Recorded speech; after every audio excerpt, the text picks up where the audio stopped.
मांस का मूल्य। कृपया इस कहानी को अंत तक जरूर सुनें। मगध सम्राट बिंदुसार ने एक बार अपनी सभा में पूछा, देश की खाद्य समस्या को सुलझाने के लिए सबसे सस्ती वस्तु क्या है। मंत्री परिषद तथा अन्य सदस्य सोच में पड़ गए। चावल, गेहूं, ज्वार, बाजरा आदि तो बहुत श्रम के बाद मिलते हैं, और वह भी तब जबकि प्रकृति का प्रकोप ना हो। ऐसी हालत में अन्न तो सस्ता हो ही नहीं सकता है। तब शिकार का शौक पालने वाले एक सामंत ने कहा, राजन, सबसे सस्ता खाद्य पदार्थ मांस है।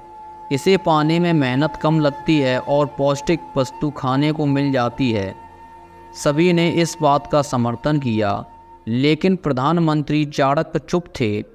तब सम्राट ने उनसे पूछा, आपका इस बारे में क्या मत है। चाणक्य ने कहा, मैं अपने विचार कल आपके समक्ष रखूंगा।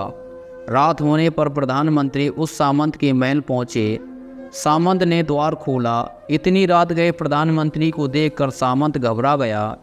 प्रधानमंत्री ने कहा, शाम को महाराज एकाएक बीमार हो गए हैं। राजवैद्य ने कहा है कि किसी बड़े आदमी के हृदय का 2 तोला मांस मिल जाए तो राजा के प्राण बच सकते हैं। इसलिए मैं आपके पास आपके हृदय का सिर्फ 2 तोला मांस लेने आया हूँ। इसके लिए आप 1 लाख स्वर्ण मुद्राएं ले लें। यह सुनते ही सामंत के चेहरे का रंग उड़ गया। उसने प्रधानमंत्री के पैर पकड़कर माफ़ी मांगी और उल्टे 1 लाख स्वर्ण मुद्राएं देकर कहा कि इस धन से वह किसी और सामंत के हृदय का मांस खरीद लें। प्रधानमंत्री बारी बारी सभी सामंतों, सेनाधिकारियों के यहाँ पहुँचे और सभी से उनके हृदय का 2 तोला मांस मांगा, लेकिन कोई भी राजी ना हुआ। उल्टे सभी ने अपने बचाव के लिए प्रधानमंत्री को 1 लाख, 2 लाख, 5 लाख तक स्वर्ण मुद्राएं दी।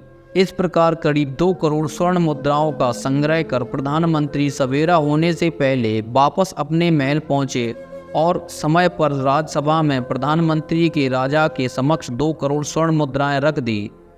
सम्राट ने पूछा, यह सब क्या है। तब प्रधानमंत्री ने बताया कि 2 तोला मांस खरीदने के लिए इतनी धनराशि इकट्ठी हो गई, फिर भी 2 तोला मांस नहीं मिला। राजन, अब आप स्वयं विचार करें कि मांस कितना सस्ता है। जीवन अमूल्य है। हम यह न भूलें कि जिस तरह हमें अपनी जान प्यारी है, उसी तरह सभी जीवों को भी अपनी जान उतनी ही प्यारी है। किंतु अंतर बस इतना है कि मनुष्य अपने प्राण बचाने हेतु हर संभव प्रयास कर सकता है, बोलकर, रिझाकर, डराकर, रिश्वत देकर आदि आदि। पशु ना तो बोल सकते हैं, ना ही अपनी व्यथा बता सकते हैं, तो क्या बस इसी कारण उनके जीवन का अधिकार छीन लिया जाए। हिंदू धर्म के अनुसार हर किसी को स्वेच्छा से जीने का अधिकार है।